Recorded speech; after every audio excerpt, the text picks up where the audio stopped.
Nerdrotic.com.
Greetings, everyone. Welcome to the Nerdrotic Nooner. My name is Gary Beaker, and I am live in San Francisco, California. I'm trying to multitask here. It's not really working. Here we go. Okay, good. So welcome indeed, everyone. I live streamed quite a bit yesterday, and about 10 hours worth. So thank you for not being completely sick of me. But the Nerdrotic Nooner remains a priority, and we are going to keep doing it right around 10:30-ish. Videos be damned, algorithm be damned, I don't care. A bit quiet. Hang on. Oh, wait. This will, my mic should be fine now. There we go. I was just bringing down the music. But here, let me bring up my mic a little bit. Is that better? Let me make sure it's going through the right thing, too. So, sorry about that. Yeah, it's going through the right thing. Okay. Hi. Music is not going. So, hey, how you doing? Yes, I brought it up. So what I try to do is I try to fade the music out a little bit, and sometimes that doesn't work. But yeah, it looks like, what's going on with my mic? Can you hear me now? All good now. Good. All right. Thank you. So, Doctor Who and Star Trek are in bad spots right now, and this really shows. Listen. I'm sure CBS has a desire, and I'm sure the BBC has a desire to make good Doctor Who and Star Trek. But they want to have their cake and eat it too. They want to put in all their stuff, and they just don't understand why we don't like it. They just can't understand why we don't like it, or they won't listen. But their continuance to protect bad ideas within narratives, bad ideas for your show, bad ideas in marketing, like attacking fans. That's a bad idea. Really shows how I don't know, myopic they are. I'm trying to think of a word. They're stubborn, and while I know Hollywood's always been ego first, ego driven, you think at one point you would start to figure out, especially witnessing what happened with Star Wars. I mean, that should be the biggest lesson of all. And I mean, ultimately, we're going to find out. We're going to find out the consequences in a couple years. And unfortunately, with Doctor Who and Star Trek, that's not enough time to turn things around. I would love for there to be a course correction in both of them. And it remains to be seen with Star Trek Picard, but, I did a video on it. Doomcock did a video on it. We talked about it for hours last night, how that Variety article was one of the dumbest things out of a lot of dumb things that CBS has allowed to happen. That article just automatically, I mean, shut down a bunch of fans. They're not going to go to your streaming service now. It didn't do any good. What you did was you had an article there that was just confirmation bias. You're playing to your base. You're not going to gain anything from that article. Those are people you already had. What you really need to do with Star Trek, because people, the ones who have been paying attention, have seen what's been going on with Star Trek Discovery, and they are hoping against hope that Picard will get better. How do I know this? That's pretty much what every single person told me at Star Trek Las Vegas. Discovery fans, non-Discovery fans, people who are in between, everybody was just hoping Picard would be better. And Discovery is pretty much going to be in everybody's rear view mirror. And that actually, if a good Picard show, would be very bad for Star Trek Discovery.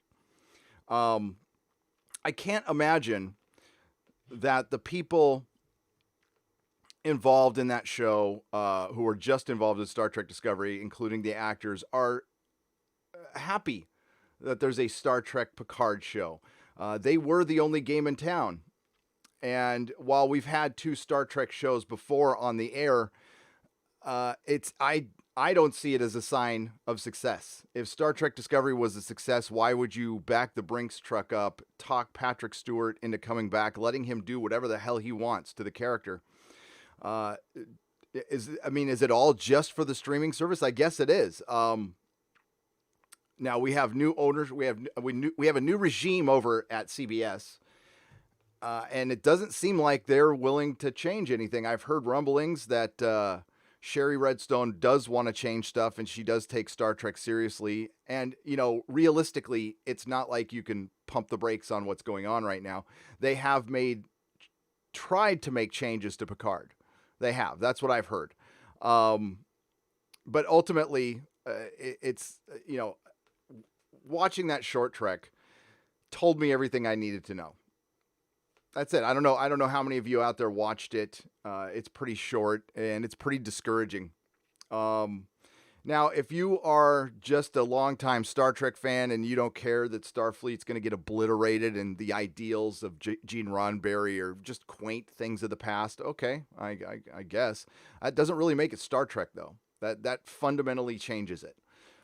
Just as Doctor Who was fundamentally changed, and people were trying to say this, and people want to be in denial about stuff. You can be subversive and change everything about something that's been around for decades because Alex Kurtzman knows better or Chris Chibnall knows better. That's been my argument forever with comic book movies. When the properties finally make it to Hollywood, so many screenwriters, because of their ego, throw away decades worth of decades of stories and formulas that work, that you don't have to adapt perfectly, but you do need to capture the spirit of that character for it to work. And pretty much every successful comic book film, every single successful comic book film has captured the spirit of that character from the source material. And they continue to ignore this because the writers, think they're better. They think they're better than, Denny O'Neil or Stan Lee or Frank Miller or Alan Moore. They think they're better. They're like, well, they're good in comics, but I'm the television writer. I wrote Hawaii Five-0, which is just a rehash of an old 70s TV procedural TV show. But I made it watchable, so I'm a genius. Wow. And now we have Kurtzman out there repurposing more stuff. CBS just doesn't get it. And CBS has always been known as the network of, the Matlock fan. I can't remember if Matlock was on CBS or not, but that, an older demographic, shall we say, the kind of people who still watch 60 Minutes. Not really a great network for Star Trek. But that's what they want their cornerstone to be. Honestly, I think CBS is better suited, doing Big Brother and CSI stuff or, that kind of stuff. The Good Fight or, I don't know, The Bad Fight, Fight Club. I don't know. That's the kind of stuff they're suited for. Pretty much a demographic that's older than me. And I'm pretty old. Star Trek would probably be much better suited on Amazon Prime.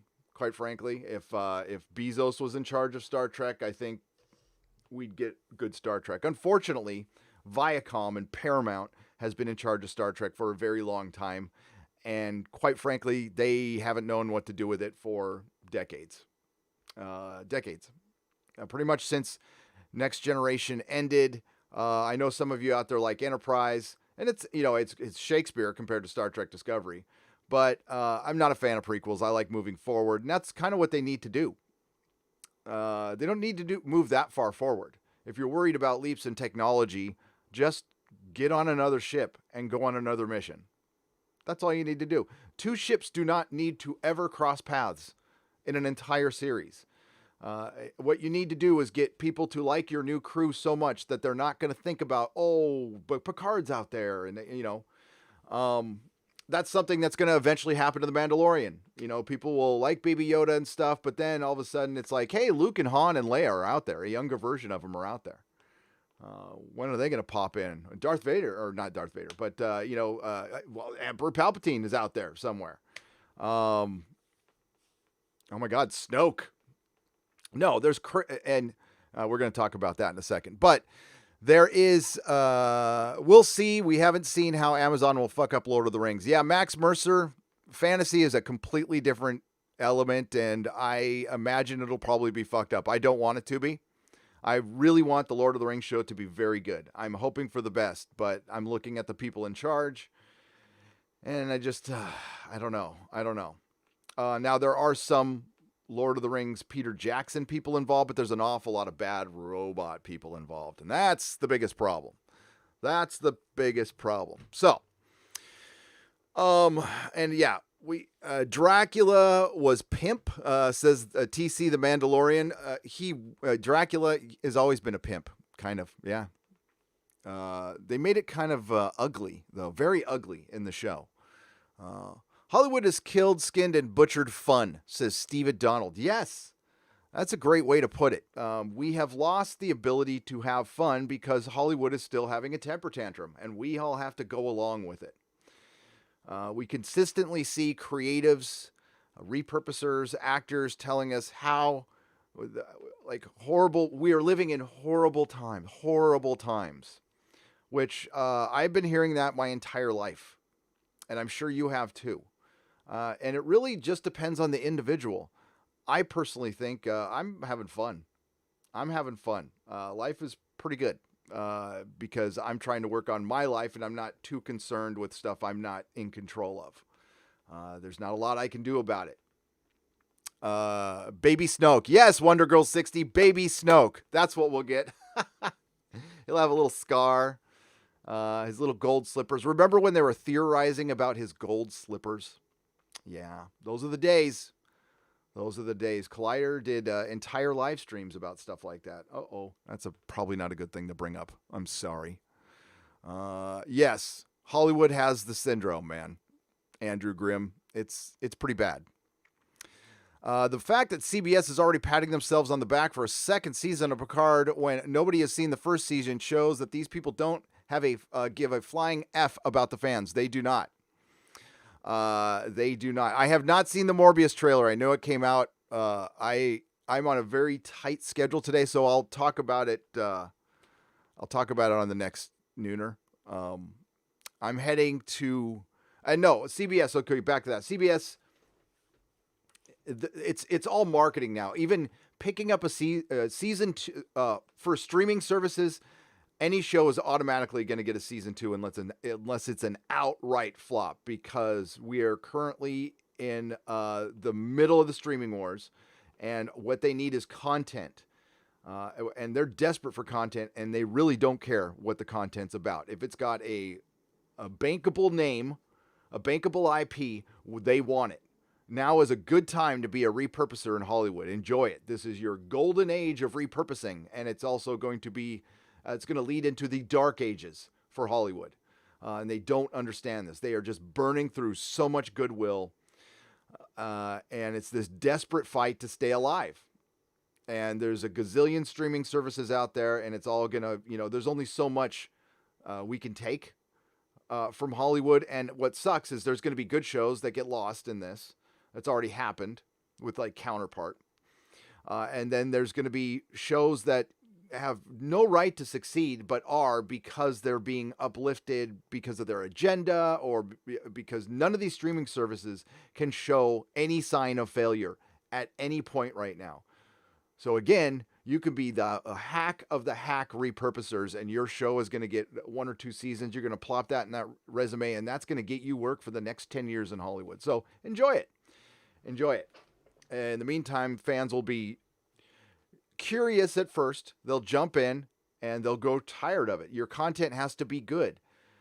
Star Trek doesn't compare to the Umbrella Academy, The Boys, The Witcher. The Witcher is going to be something massive now for Netflix. The critics couldn't defeat this one. People have not stopped talking about The Witcher. It's not perfect, but that's how bad things are. That's how bad things are. Unfortunately, The Expanse made one of the biggest blunders of all time by not going weekly, or they would be a player in this right now. And I recommend to all Star Trek fans, watch The Expanse. It's better. It's just flat out better. And who knows, maybe we'll get some stuff resurrected that we actually want to see. Maybe Farscape will come back. But I don't know if you can recapture that lightning in a bottle. I doubt it, but yeah, it'd be nice. Be nice to hope. Give them nothing. Yeah. And honestly, if you see a show, we're all going to have to be really diligent because it's responsible. I'm very guilty of forgetting about streaming services and not unsubscribing. I've been trying to get better at that because it's $6, but that stuff adds up. And I don't want to be wasting it on stuff that doesn't like me or on people who don't like me and don't like you. And start right now. Alex Kurtzman clearly does not like a large section of the Star Trek fan base. Has disdain for us. Will go out and give his lip service, and then he'll make this short trek and go about. And listen, this is the best Alex Kurtzman can do. I completely believe that we are getting his best work, unfortunately, for him. Witcher is promising, but listen, it can go in a bad direction. Mandalorian could. It sounds like it's going to go in a bad direction. If you guys haven't heard, it looks like they're going to try to explain things from the Disney trilogy. I am of the belief, along with a lot of other fans of The Mandalorian, I can't say I'm a fan of The Mandalorian, but it's not terrible, that they need to distance themselves from that Disney trilogy. Just make their own story. It's a big galaxy. And, I think they've kind of established that a little bit, but if they start bringing in Palpatine stuff, it's over with. It's done. And that sucks. That sucks. So let's get to you guys a little bit. Yeah. So on a personal note, yes, I have heard, I listen to you guys. I'm a bit shaggy right now. I look like a homeless person. I understand that. So my wife owns a salon, which I have an appointment at today. So you'll all be happy to know I'm going to get a haircut. My beard is going to get, I'm sorry, the nest of birds that are living in here are going to have to relocate. But yes. It's a bit shaggy. I apologize. But again, my wife owns a salon, and I don't get special treatment. I go on the books like everybody else. She's tough but fair. Mrs. Nerdrotic's tough but fair, we'll say. Sip of Pete's to the working women out there, the real strong women. By the way, a shout out to Starry-Eyed Girl who joined me on the Doctor Who live stream. She did fantastic. Of course, we had the great Bulls Trek on. That was so much fun. Planned to do like an hour live stream. Ended up being almost 3 hours. That's the way these things go. And then the Inquisition last night felt like one of the best ones we've ever done. I had a ton of fun last night. And I always have fun on it. But last night was, I don't know. We were both kind of pissed. We both haven't talked to each other in about a week. So I thought it was okay. I thought it was pretty damn good, actually. So I did try not to pat myself on the back too much, but Doomcock had a lot to do with that. So go check it out when he pops it on Harvey's channel, or it might still be on his channel. If you guys need the link, let me know. I can send it to you. So who do we have here? Let's see who we have here. We have Woodrum, Nil.5, Cosmo Flanker, Thundercats Ho. Hey, Thundercats Ho, thank you for pointing out that William Shatner called me a whiny fanboy. I appreciate that. That made my week. It totally made my week. Getting talked about by William Shatner or whoever runs his Twitter made my week. I'm not sure if it's William Shatner. It might be. But Thundercats Ho, thank you. Matthew Matson, thank you for being here with your wrench. And, of course, all the Modrotics. We got Jody, and we got Mark Lerzeth, and we got Mikey Woods. What's up, Mikey Woods? I don't have time today, but I promise next Wednesday I will do a complete Cyberfrog review on the Nerdrotic Nooner. I will tell you I liked it. I thought it was really good. Andrew Grimm, what's up, Uncle Remus? You should try Lost in Space on Netflix. It isn't bad. Season 2 was good. I really dislike Season 1. But I'll give it a try once I'm done with my Witcher review. I'm going to be doing some traveling in the next couple of days. So in my downtime, I'll watch it. If they do that with the Mando, they will lost the little they got in the first season. Jabba, you're right. Whatever goodwill they built up will be gone. Will be completely gone. Rodimus Kron, what's up? Desolated Design, Robert Frey, Man of Sand, Andy Coe, Colm Cross, Robert, simply Robert. Techno Babbler, I'll get to your super chat in a second. Thank you. Robert Pearson, Starry-Eyed Girl's here with her wrench. Angela, Angela, I'm going to mess up your last name. Godolin? Sorry. Sasquatch Bill is here. What's up, Sasquatch Bill? Ryan Cannell, my good friend. Ryan Cannell, hopefully we can coordinate so I can see you because going to LA and San Diego Wednesday or Thursday, my car has to get worked on. Somebody decided to take out my passenger side rearview mirror a couple days ago, so I can't do much driving without that. And all of those things are expensive on FJ Cruisers. So the car has to go to the shop. I got to go get a haircut. Then I'm going down to LA and San Diego. Hopefully going to meet up with Robert Meyer Burnett and possibly somebody else who will remain nameless for now. And Ryan Cannell. When I go down, I also have to visit the Momrotic. My dear sweet Momrotic. Not Me Gaming, what's up? Den Z, Kessler 40, Mason Tricks, Ben Frail, Steve York, Fazic Extract, and Shane Peterson, Christopher Decay. Welcome, everybody. I'm glad you're all here. Short notice. But yes, it's going to be 10:30 a.m. Monday, Wednesday. There will be a Nerdrotic Nooner no matter what. Again, I used to prioritize cutting my videos, and I would kind of blow these off. And that was not a popular decision with you guys. So I have decided to prioritize these over that. My Doctor Who video will be later today. Or tomorrow morning. And then the Witcher video is next. That is next. So 2 reviews. If some big news happens in between then. The Doctor Who video is going to be a little different, though, because I don't know if I'm going to... I say that. Screw the algorithm. I'll keep doing Doctor Who review videos. I'm also going to do live streams. I just can't dedicate a bunch of time, so they might be like low-tier content, but... I'll keep doing them because with Doctor Who, like I said last night, I said in the Doctor Who live stream, sorry for repeated information, but I'm really pissed about this one. I'm not letting this one go. And I might be the last one to not let this go. I doubt it, though. Bulls Trek is as pissed as I am. Starry-Eyed Girl. There's still a Noel. There's still a lot of us who are really pissed. We took this personal because this decision... The decision to bring in Jodie Whittaker was a middle finger to the fandom. It was, we don't care what came before. We just want to come up with a gimmick to get a few more. I don't know if this wasn't even about money. That's the thing. I can make an argument that the Star Wars decisions and the Star Trek decisions were about money first. This one was about agenda first. I mean, flat out, that's a fact. Money was not factored in. And they got a spike in ratings like everybody thought they would out of the curiosity factor, and they decided to run with that. And we do have the ratings in for this episode. There was a slight dip, 4.19 million overnight viewers. It'll probably dip further in America, but that's not abnormal. So usually people will give something a try, and I will bring up in a little bit the TV series finale American ratings, because I mean, percentage-wise, they're very similar to the UK. Now, a lot more people watch it in the UK, but the drops percentage-wise are equal, pretty much.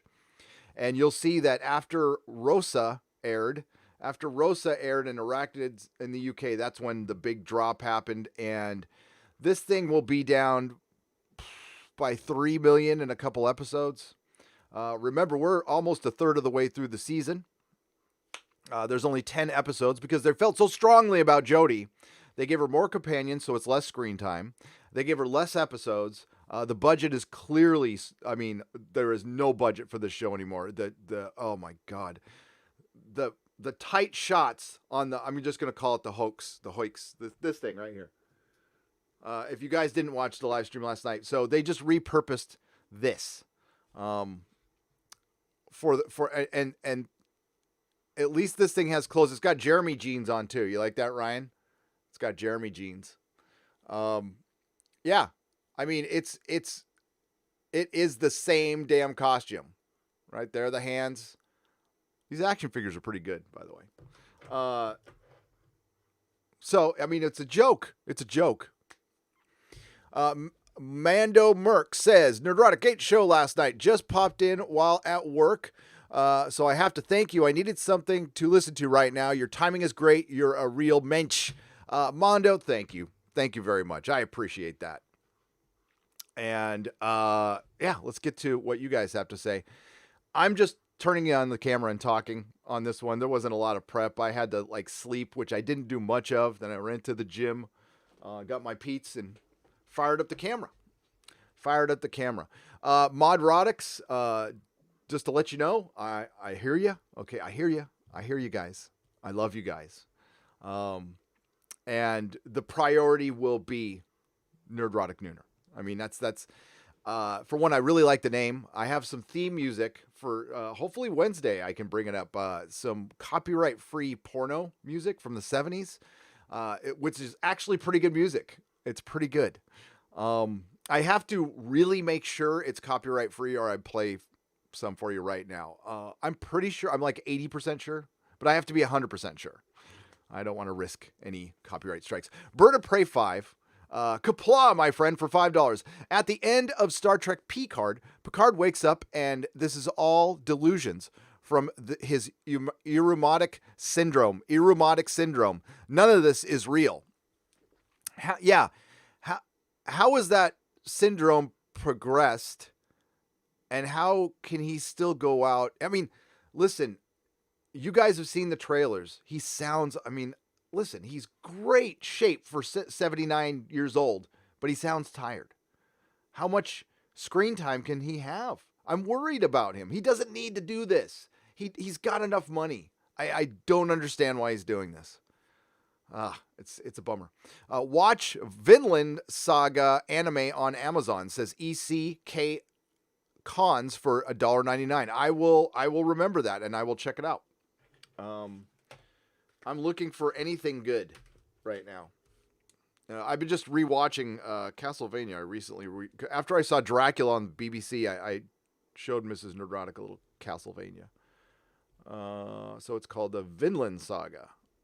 Vinland Saga. A saga. All right, thanks. EC Cons. Hiroshi Score for 50 Mexican dollars. Greetings. It's that time of the year again. Binge Nerdrotic mode is on. All right. Have a great 2020 future ruler of San Francisco and San Diego. Oh, yeah, I need to ask him for San Diego, too. That's right. As far as LA is concerned, I'm going to exile a lot of people from Hollywood. I won't have any control, but maybe I should just be the Commodore of California or the Moff of California. No, I'm a terrible leader. I'd have to, Mrs. Nerdrotic would have to help a lot like she does. Nettled Nerds for $5. Hail to Gary for being a beacon of hope in a world of woke. You have helped me keep my sanity while watching all of my favorite fantasies die. It's been soul crushing a little bit. The worst part is the access media is the absolute worst part. The other worst part is the fans who like this stuff. I don't judge them too harshly. Okay, we all like bad stuff. But it doesn't help. It doesn't help. We had conversations like this at Star Trek Las Vegas, and there were a lot of people who came up to me and said, I wanted to like Star Trek Discovery, but liking this stuff and continually supporting it just means we get more of it.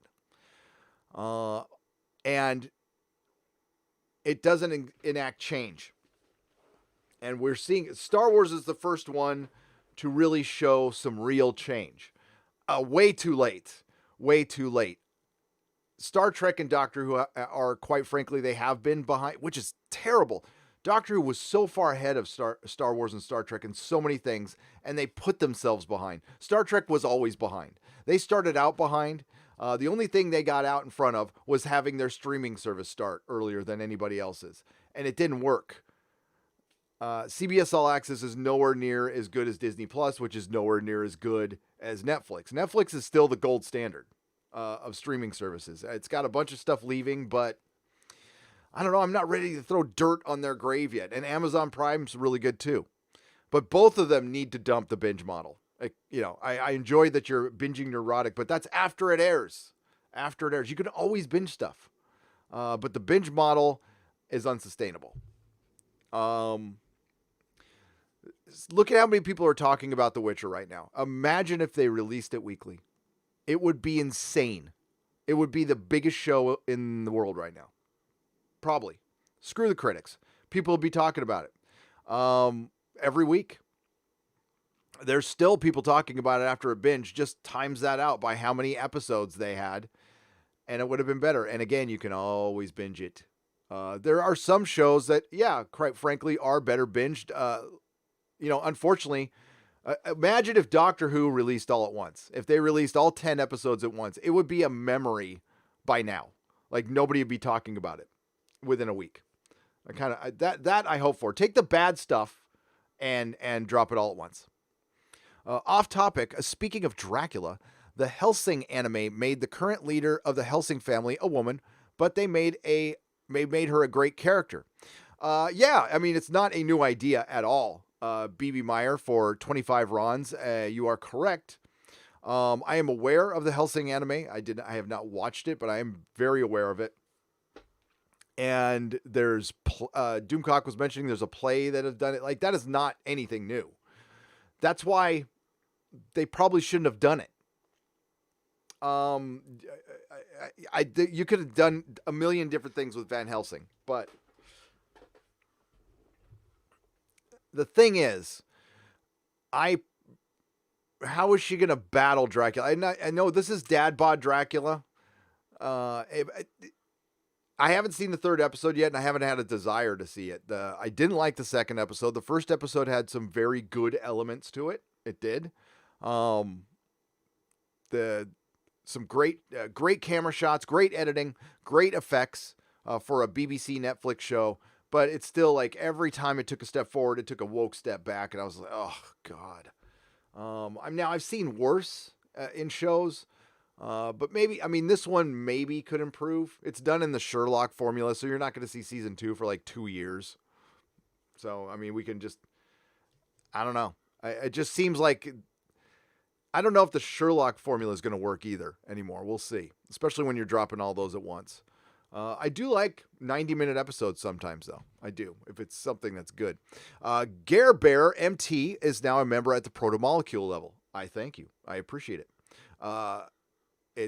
And by the way, your first exclusive content will be a extended Witcher review I did with Mrs. Nerdrotic where my audio was kind of bad. So, I can't put it on the main channel, but it's our complete thoughts. It's an hour and a half, and you guys are going to get that. Then I'm going to plan when I get back from LA, I'm going to do the first exclusive hangout, for the members. We're going to start jumping on that. We're refining things here a little. I am. Right now, so I can get to a point where I can sit down and hire somebody. I can't even get to that point right now. I took 2 days off just to work on The Office, Robert Meyer Burnett noticed, I know some of you have too, but notice something that I do every week that not a lot of people have though.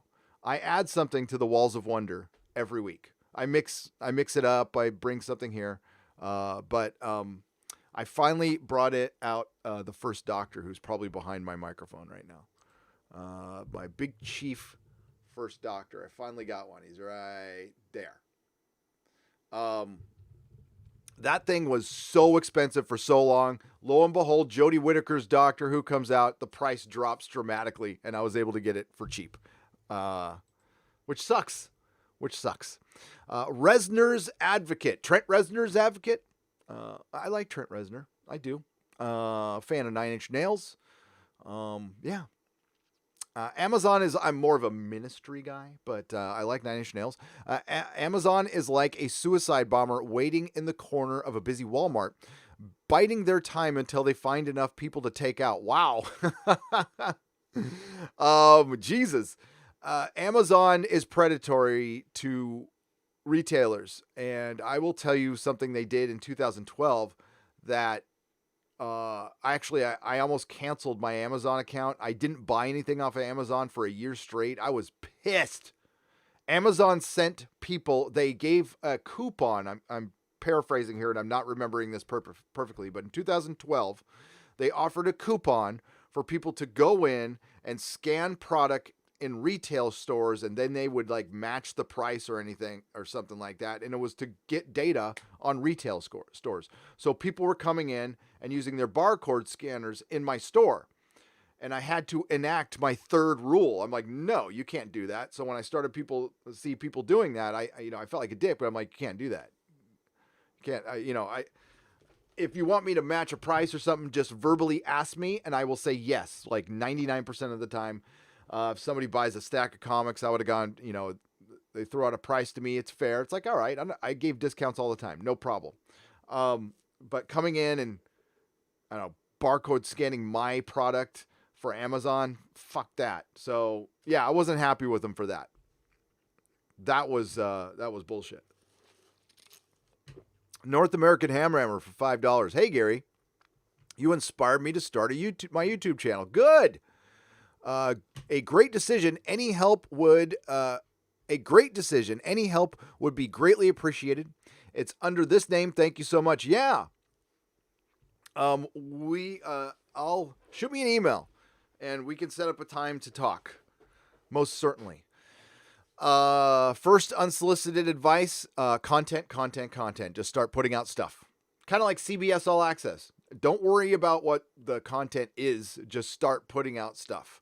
Get in the flow of things, practice. The hardest thing to learn is how to talk to yourself like I'm doing right now, how to just keep things going. Recording videos, there's a lot of approaches you can take. You can do what's called low-tier content. I don't necessarily see it that way, where you just flip on your camera and you talk for 10 minutes and that's your video. That's not easy to do. Not everybody can do that. And that way you can get videos out faster. Editing takes a ton of time. My videos take anywhere from 5 to 10 hours to make. That's why they're always late or, I always have this goal of putting my videos out in the morning and then they end up being out at 3 in the afternoon Pacific time, which is like 6 on the East Coast. Like you all know. We'll get in touch. Ryan for $50. Wow. Thank you, Ryan. Speaking of messing up fantasy, watch The Witcher, underdeveloped world, stilted characters, muddled plots, and episode 4 scene in the banquet was all made no sense, feeling like a teenager level Dungeons and Dragons movie. It wasn't. I wouldn't put it in the level of Game of Thrones seasons 1 through 4, but it felt muddled until I watched the end, and then I understood the timeline. I'll save it for my review because it's not perfect, but it was fun. That was one of the main parts. They do need to flesh out characters a little more, and there's one really confusing thing at the end, like extremely confusing, with one of the characters, and you have to go to the wiki to find out about this character. Then it makes sense, but within the show, you're like, what happened? I don't understand that. but I can highly recommend it. I liked it a lot. Henry Cavill, we need more of this. All right, we've gone away from, especially in dark fantasy. It's about big muscly dudes with swords and mages and sorcerers and stuff like that. Yes. That's what I want to see. Dragons, and there's different levels of dark fantasy, but I like dark fantasy. I don't like Once Upon a Time and Frozen and crap like that. No. Listen, even Harry Potter's too. While I enjoy the books, it's too light affair for me. I'm more of a Conan, Elric, Witcher. That's my and Song of Ice and Fire. Of course, I still love the books. Game of Thrones video is coming. It's just a bit delayed by The Witcher. But no, hey, I can't argue with you. That's how you feel about it, especially if you probably know the lore maybe better than I do. I only read a book.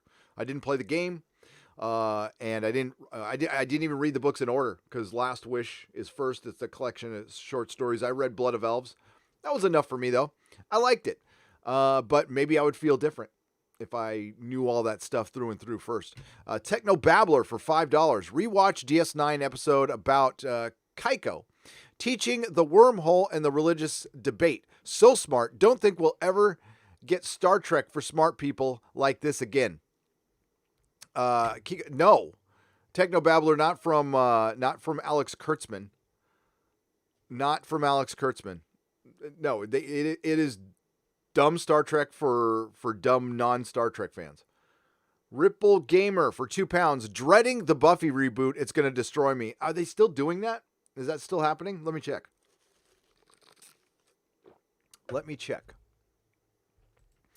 It's going to be, I probably won't even watch it. I heard it was just in development. Okay, so the last news we got was September 20th of last year. No. There is no news on it.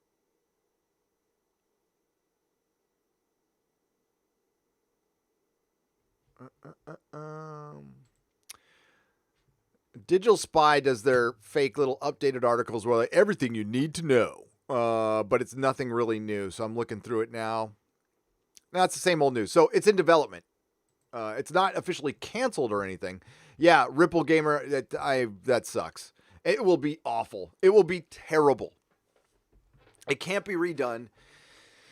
The Buffy problem is this.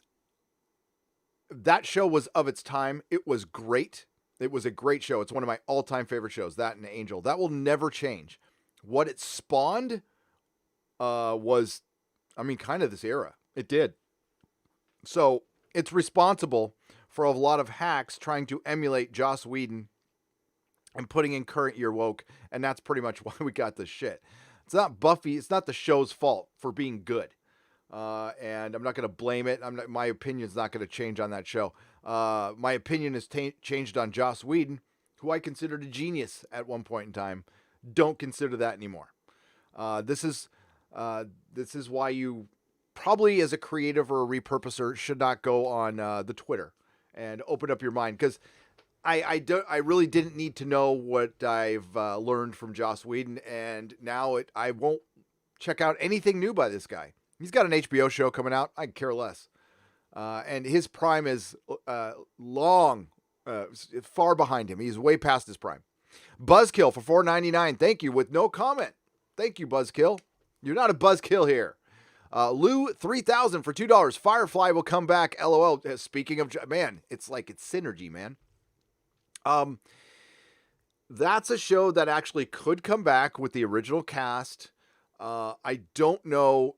Maybe have Joss Whedon executive produce it and then bring in like David Fury. I'm blanking on his name now. The guy who helped develop Daredevil season 1, who directed Cabin in the Woods. I'll think of it in a second. Have him run the show, then it would be good. Wonder Girl 60 for $49.99. The Outsider. HBO watched 2 episodes last night.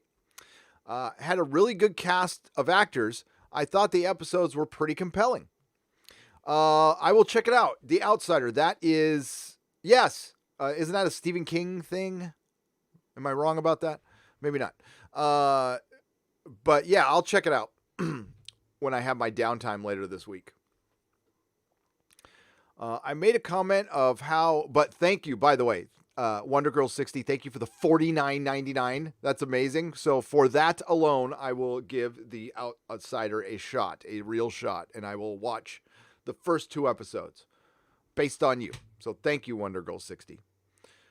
Captain Spire. That means I got to sign up for HBO again. Ah, well, I'll do it. Captain Spire for $5. I made a comment on how shameful it is to claim that there is thin privilege and was immediately shot down for fat shaming. What a brave new world. There is thin privilege, though. I mean, like, that's the truth, Captain Spire. No, I wouldn't call it privilege. I would call it people just tend to be, how's that fat shaming? People do respond better to thin people. They do. That's a fact. I wouldn't call it privilege, though. I just call it's called nature. It's called nature. It's just the thing. It's something we have woven into our DNA. I'm not personally, I don't do that myself, but I've seen it. Sure. Listen, people have treated me different, based on, cause I was pretty big for a while there. I had my comic shop bod. People treated me different. Sure. Absolutely. But it's all, it's all the mating rituals, Captain Spire. That's all it is. It's woven into our DNA. So I don't know if the privilege, I don't like to use those. I really, really try to not use words coined by the SJW and NPC side, like community and privilege. I only when I'm trying to use them in jest. If I accidentally use one, I apologize. Hate those terms, though. I really do. Because they were invented to undo something. They don't really care about anybody's privilege. Everybody's got privilege of some kind. You have privilege within your family. You have, it's bullshit. It's fucking bullshit. You certainly, if you're rich, there's a different set of rules for a lot of people. Yeah, that's a given. I try not to concern myself with that shit. If somebody got rich and, they get off on a crime because they were rich, I mean, that's just, nothing's perfect. It's a flaw in our society. Hopefully we can fix it someday. But, yeah, the privilege is just one of those terms used to tear a system down. Christian Basil for $5. Gary, tell friends to listen. But I agree, Captain Spire. I don't know how that's fat shaming. But people will. What did I see? An article that Comicsgate was where somebody talked about Comicsgate was a feminist movement. I mean, that's the insanity of the access media. Christian Basil for $5. Gary, tell friends to listen to Legend of the Traveling TARDIS iHeartRadio. Question: who is the episode written for? I can't wait to. I can't answer it myself. Christian, you mean your traveling TARDIS radio show? Yes. Christian Basil has a iHeart radio show called Legend of the Traveling TARDIS. You should go check it out. Again, it's on iHeartRadio. It's a podcast too, right? Christian, are you on iTunes as well? Let me know. Just let me know in the chat. You don't have to put another super chat in. Who is this episode written for? I can't answer it for myself. It's not, I can tell you who it's written for. Greta Thunberg. It was written for her. That's who it was written for. It wasn't written for Doctor Who fans.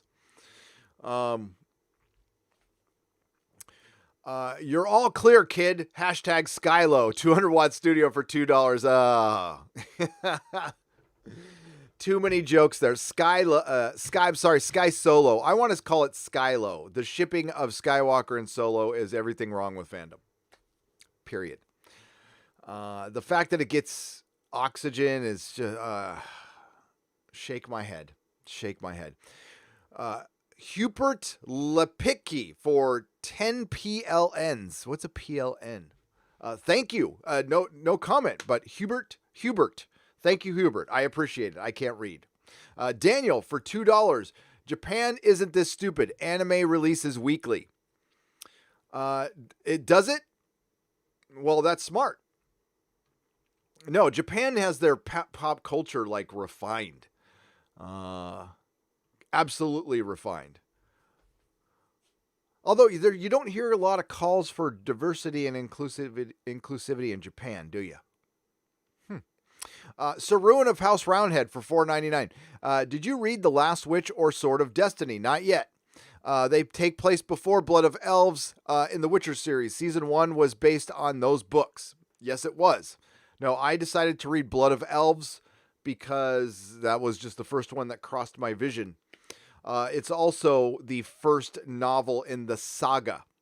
And I was just reading the order off of Wikipedia now. I could have read the order wrong. I know The Last Wish was the first book, but it was short stories. I wanted to read a complete novel. I figured out what was going on. I knew what was happening. Well hung and dung for £5. Gary, I'm thinking about writing a comic book about shrieking, stabby, haunted... Okay, Gary, I'm thinking about writing a comic book about a shrieking, stabby, haunted sock that leaks irradiated sex poison based on my ex-wife. Thoughts? You do you, Will Hung and Dung. You do you. If I have seen comic books written about weirder things, quite frankly, go ahead and do it. Sounds like something that would sell. Do it. Do it. Do it. Thank you for the £5. Sue Chapman for £5. Hulu releasing a remake of High Fidelity with a black female lead. Nothing wrong with John Cusack's version. So tired of this crap. There isn't. And High Fidelity. How do I word this? I'm going to have to, let me take a sip of coffee and think about how I'm going to word this.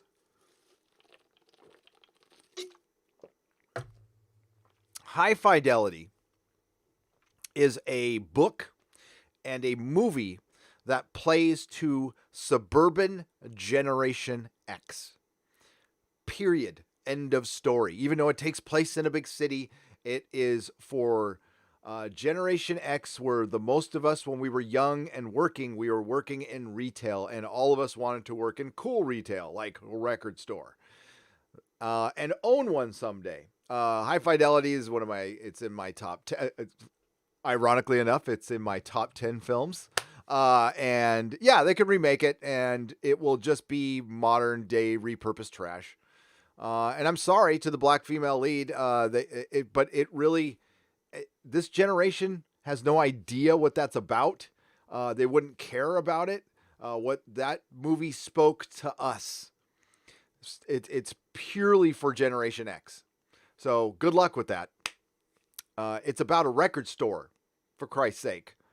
I mean, you know, I know vinyl has its niche, but it's niche. It doesn't really speak to the modern viewer of, and for one, maybe they're trying to reach Generation X, but again, it's suburban.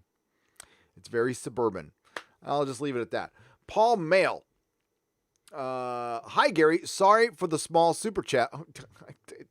Don't have to put thank you for the super chat. Do not apologize ever. It's all I can spend, and yeah, it's all I can spend as I need the rest for booze. Keep up the great work, man, Paul. Listen, I'm not telling you not to drink. Just remember, there's a seat waiting for you whenever you're ready. Now, I'm just kidding. Thank you. I appreciate it. Don't drive.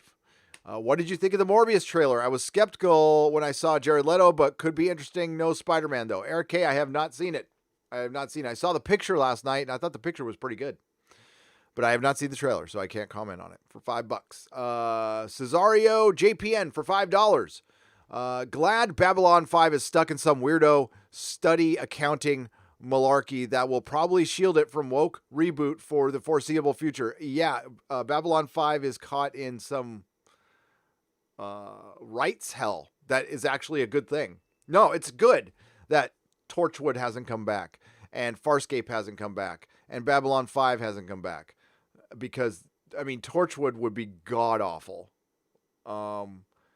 It's debatable how good it was. I liked it because I like Captain Jack, but it's debatable how good it was already, and it would be fracking terrible. Babylon 5 would be just as bad, and Farscape probably too, unless the original people, I mean, everybody involved, and they stayed away from, I don't know, they would have to go to Amazon Prime and be autonomous. Like, let them run their own thing. Farscape might, I don't know, they're all kind of getting older, though. It sucks that Farscape ended early, but I think it should remain pure, to be honest with you. Hubert Lepicki, thank you for joining the Proto-Molecule level. I welcome you. I appreciate you. Thank you. Bradman for $5. Semper Fi. What's up, dude?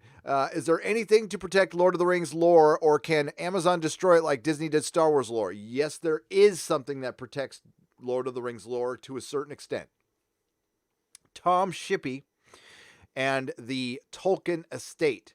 They cannot change a hair on the head of Aragorn or his ancestry or his story or his backstory or Frodo or anybody. They can't make Gandalf a woman. They can't do it.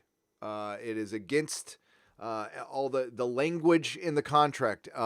It's one of the most insane contracts ever signed. And that's good. It's a good thing. They really need to get going on this thing because it has to be made in a certain amount of time or they lose the rights. So, and I haven't heard a peep. They did cast the guy who says now it tens on Game of Thrones, who plays the young Ned Stark. Now it tens. Some nobody for $2. Having uniform traits leads to failure. Inevitability, some nobody.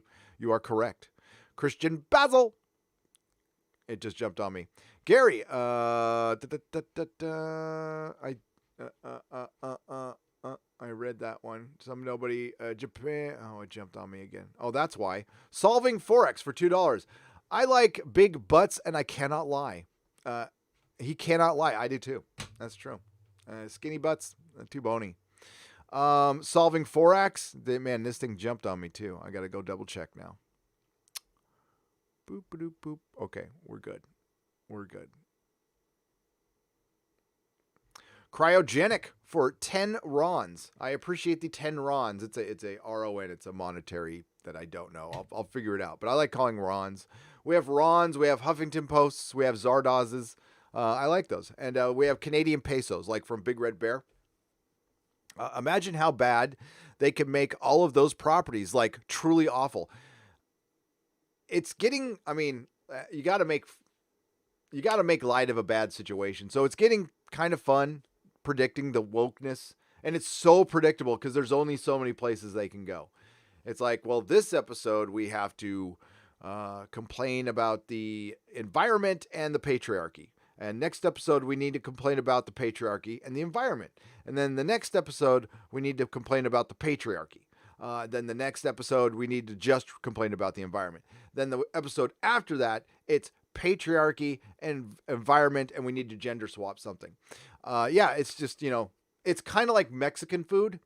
It's all just cheese, lettuce, and meat, variations in a, in a taco shell or a tortilla. It's all the same goddamn thing, just in different order.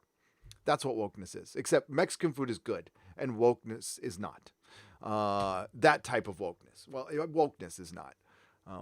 Mexican food is the food of the gods, by the way. So if you could kick any Hollywood elitist hard in the balls with no repercussions, who would it be? And what footwear would you wear? Cracklin, I do not resort to violence. So we'll say if I could give them a forced kick in the balls, I would do it with my Doc Martens on. I would kick Kathleen Kennedy in her balls. Yeah, I would. Dave Bloomer for £3. Hope they leave okay, I gotta go look at this before I butcher it. Hang on.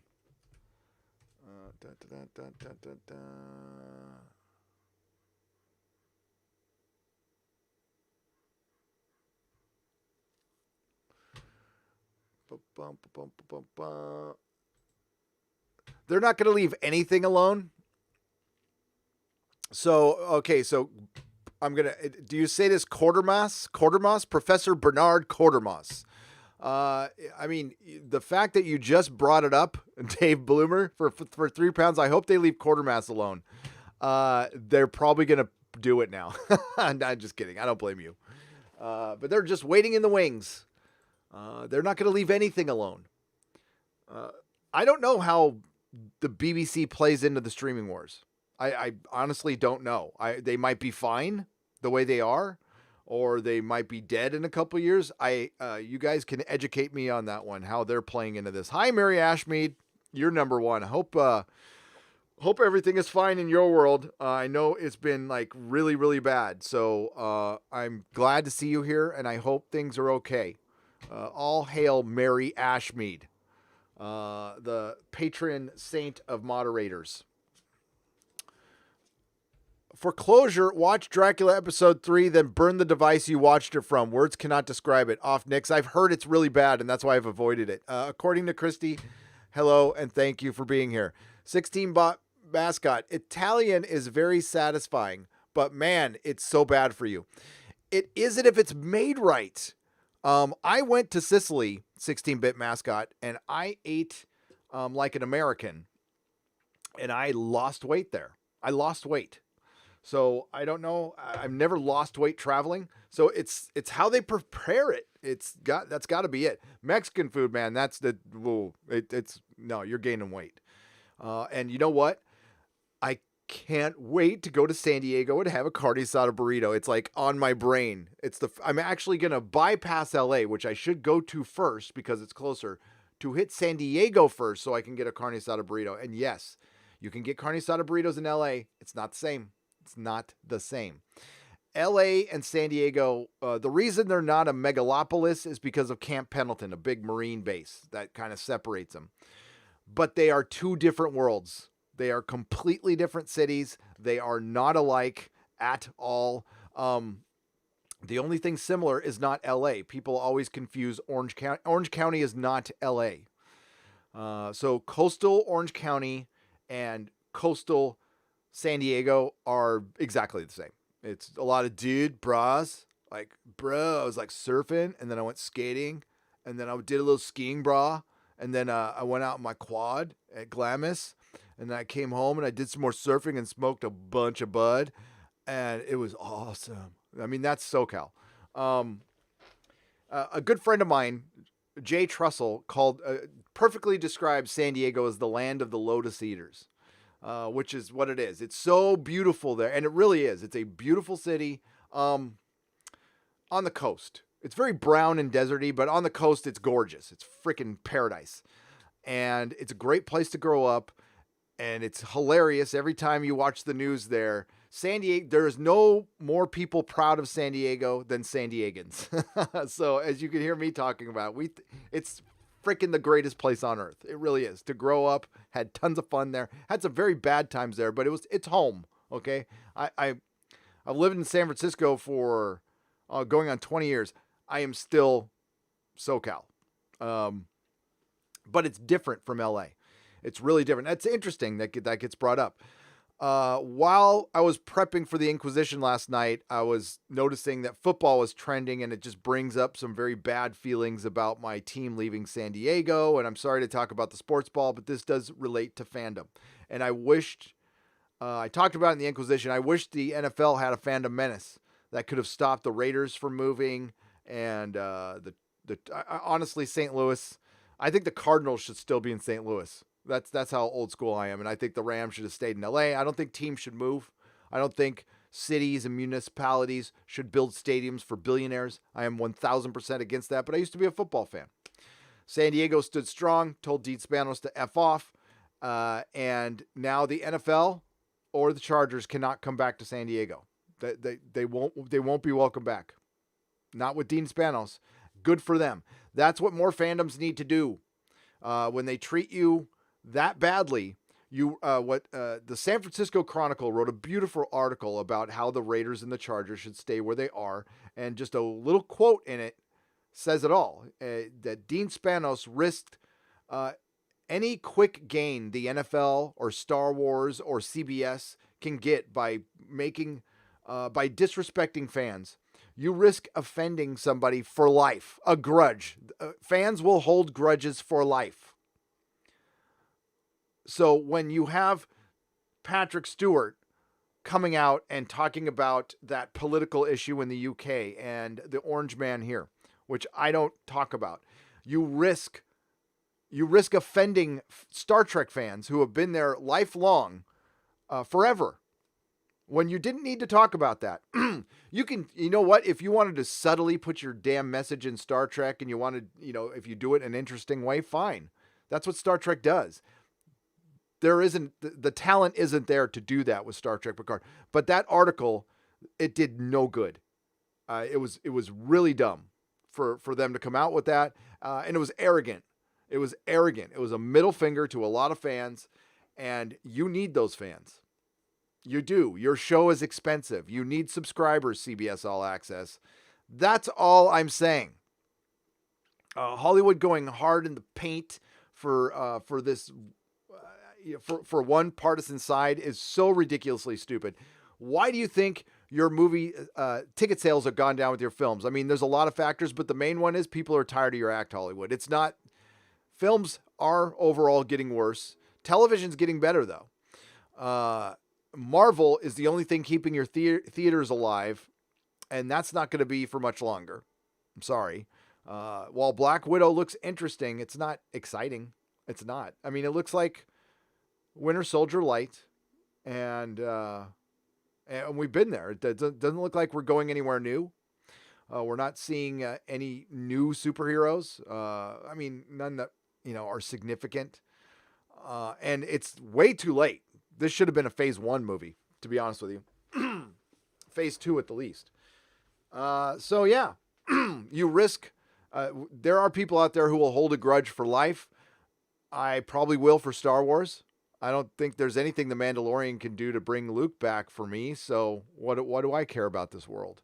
I don't care about the lore beyond Luke. I know some people do, but I don't, and most normies don't. And normies will be attracted to Baby Yoda for a little while, then they'll get bored of it. And they'll go on to Big Brother or the Clarice remake that triggered Anna. Sorry, Anna. But I'm sorry, but I'd rather have Kurtzman, if that's what he's doing to get away from Star Trek, sorry. But if he's there ruining Star Trek, and I don't know, it's weird that he's going to Clarice.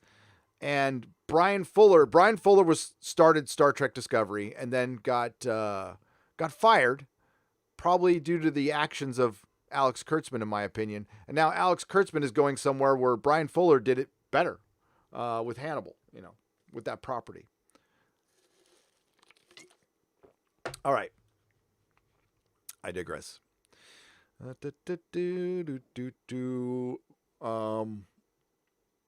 Doomcock did a great video on that Variety article, so be sure to check it out as well. I think we kind of hit him with a did Midnight's Edge do one yet? They probably are. And I'm sure Mecha did one too. I'm not done with Star Trek yet. I did actually cut a review for the short trek. I'll put it on Nerdrotic Live. Because last short trek review I did, nobody watched it. Nobody watched my video, but nobody watched the short trek either. Spada242, do give Lex enough love on this.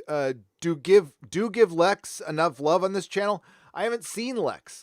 So I mean, I don't give it hate at all. I do not criticize things I haven't seen yet unless I know what they're coming from.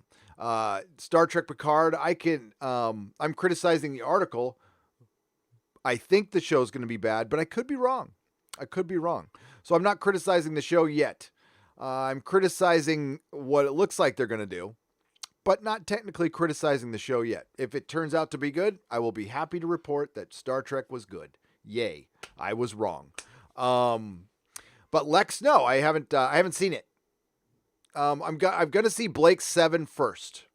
That's my priority. Somebody sent me the full season, and I'm going to watch that and give a review on my Patreon, and then I'll probably do Lex because a lot of people have brought it up. Thank you for the 25 Swedish krona, but no hate, no. And with Star Trek Picard, it's disappointment. I'm just disappointed. I really am. And I have done 3 videos on Star Trek Picard. One was about Access Media fan blaming and the Access Media using the show to attack fans. One was about about the Countdown comic book. The fact that you have, what is it, 8 or 10 episodes? Whatever, 8 or 10 episodes to tell a story, and you have to come out with a comic book to tell more of the story.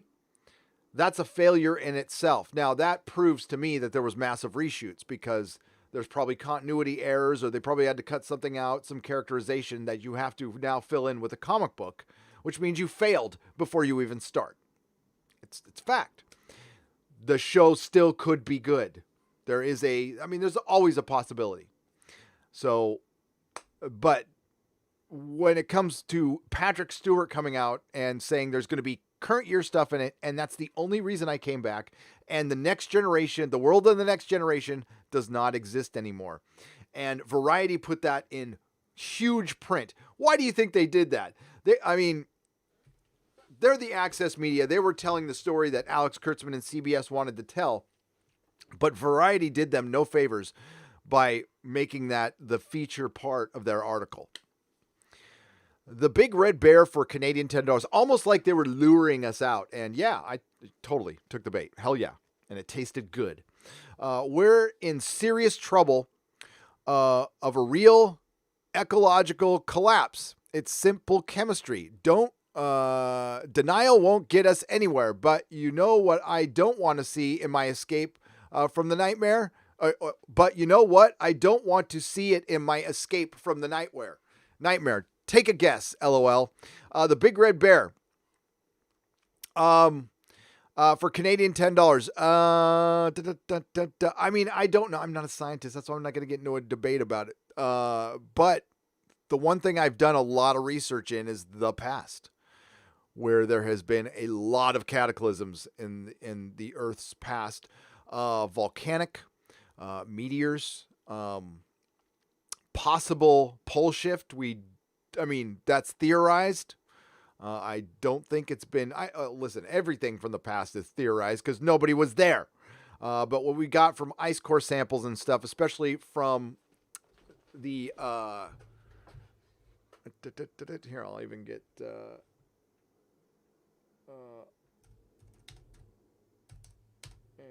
the Younger Dryas.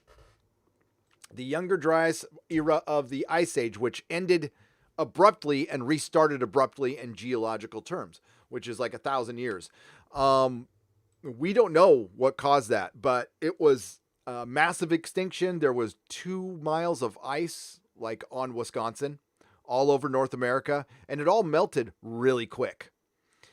And it wiped out a lot of things. In theory, Earth bounced back. It did. Now, the megafauna didn't bounce back.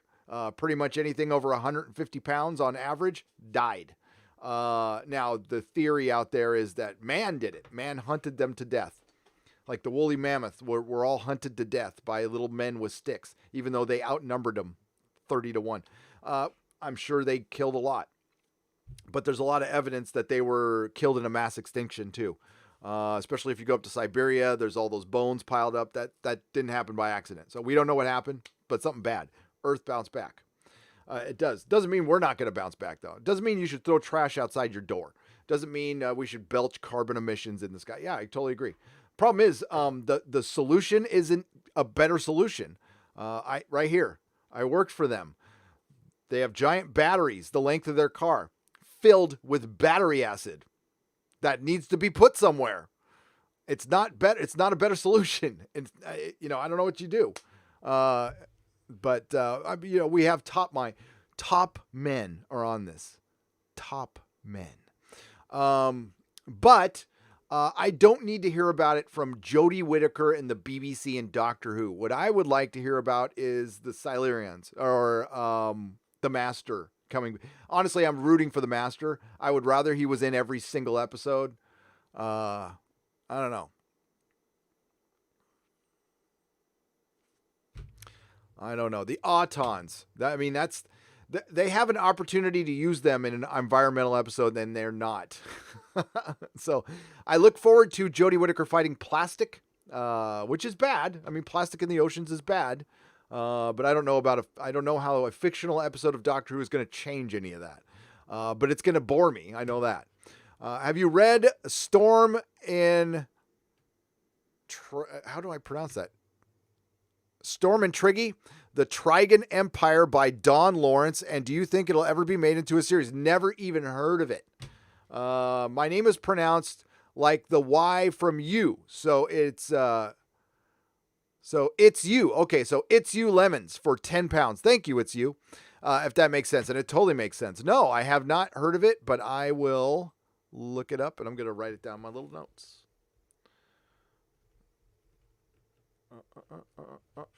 Dankeschön. 200-watt studio. Quarter mass. I have never heard of it. So it's quatermass. So quarter mass, or is it Kuwait or mass? Because that's what it says right there. Like Kuwait, like the country Kuwait, Kuwaiter mass. Never heard of it. But I hope they don't mess with it. Matt G, thank you for 200-watt studio. Thank you, Matt G, for $2. Congrats on Nerdrotic Live, 16,000 subs. Incredible. Wow. Did I hit 16,000 subs? Holy shit. Yeah, so I have a live alternate channel. That's where all these live streams go. And it's Nerdrotic Live, and I'm sure the Modrotics have been putting... so is it quarter mass? Or, yes, there's acid inside of all of those batteries. They don't. There is something. Then it's flammable, and it's very dangerous. It's very dangerous. Congrats on. Yeah, thank you, Robert Pearson for 5 pounds. Hi Gary, are you watching the Star Wars sequel trilogy documentary on Echo Base Network this Saturday? Great chat as always, and here's to 300,000 subs. Thank you. Yes, I'm going to be part of it. I'm going to jump on the live stream. Yeah, and I'll be sharing it. Echo Base Network has been working very hard on that documentary. Those are that is OG Fandom Menace, those guys. Nicholas Glenn has been a supporter of Doomcock and myself for a long time. And he's a really good guy. So check out Echo Base Network. It's Nicholas Glenn and the coach. It's just a couple of guys starting a YouTube channel. They all have day jobs. The coach is a coach. Nicholas Glenn is out there working. I forgot, Nicholas, what do you do again? If you're out there, I forgot what you did. You did something important. I remember that. The Brown Guy for Canadian $6.99. Hey, Gary, there are reports that Picard has been renewed for season 2. It is true. Oh, the Kurtzman lovers. I'm not looking forward to it anymore.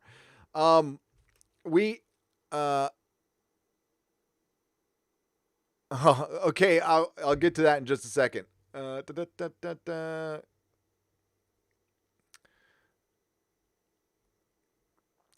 memes of destruction. I know, I used to work for Tesla.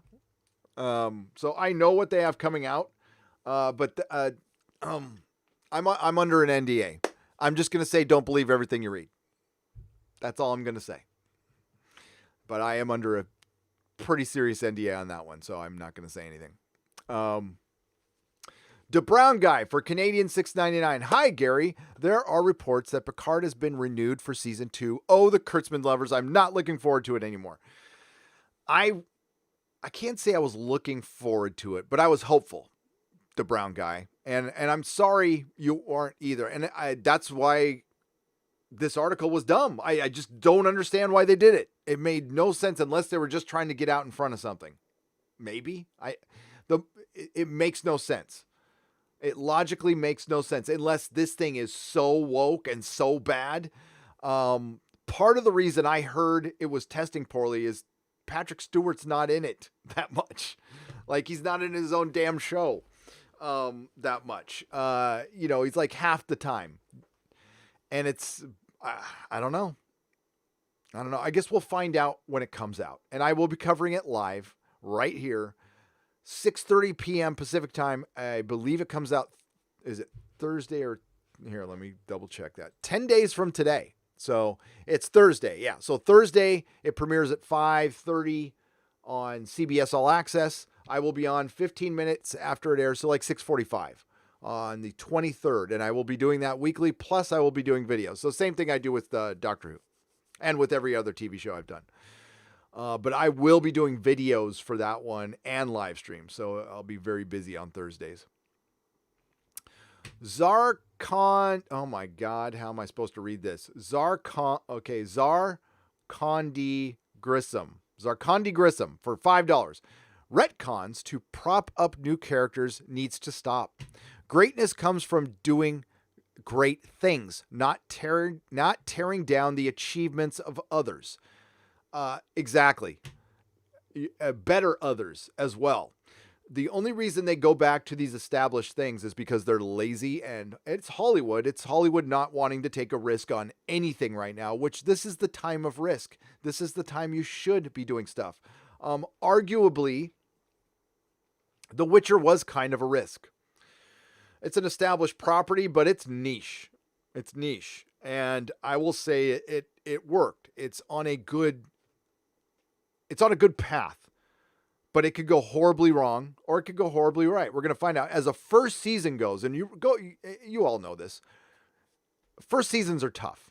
They're not necessarily. First season of Buffy, not that good. I like it, not that great. First season of Next Generation. Although I like the first season of Next Generation. I know a lot of people don't. I like the first season of Voyager. I know a lot of people don't. I like the first season of DS9. I know a lot of people don't. I do. But they're tough. They're tough. We rarely get and what happens, we get like a season 1 of Westworld, which was great. And then we get the worst turn in any show's history, which was terrible. And again, I refer to you to Critical Drinker's video on Westworld season 2. It's beautiful. It's art. Jeff McKelvey for $10. Oh, I got to talk to you. Love your show. Love what you do and love what you, and what you and the rest of the Fandom Menace are doing to help protect all things nerd. Keep on, keep it on, brother. Thank you, Jeff McKelvey. And thank you for the Rocinante. We will be running our dual contest. It got a little distracted with something, but we're going to be running it towards the end of the month, and I will contact you and make sure we give you all the proper credit. Because I've got all the names ready to go. We need to announce a winner. We have to do it on Swag Sunday to win a Rocinante made by the 3D Trekker. That's right. Eric K for $5. Enjoy your Albertos. I'm jealous. Or Umbertos. Or any of the Bertos. Yes. So Eric K is aware. All the Mexican restaurants in San Diego. The first one was called Roberto's. And they basically took the same recipe for the carne asada burrito and ripped it off. And the way things work is they just put a Berto's at the name of the restaurant, and they sell the same food, but it's like Gilberto's, Bob Berto's, Alberto's, Roberto's, and it gets ridiculous, like Sam Berto's. But they're all the same restaurant. You can essentially go to any one and get the same food. My personal favorite, though, is not a Berto's. Now, the original Roberto's is in Solana Beach, California, and it's right on the beach. I highly recommend you go there. But the best food is La Posta Taco Shop in Hillcrest, or my favorite is Juanita's Taco Shop in Leucadia, California, which is in Encinitas. It's like a suburb of Encinitas, the greater city of Encinitas. We like to call it Queludia. It's right on the beach, and it's beautiful. But it's also where like the local hippie population went to die. So they just didn't die. But I will, and I will do a video enjoying, because I won't show you me eating because that's gross. But I will do a video from Roberto's on Nerdrotic Live. Or Juanita's.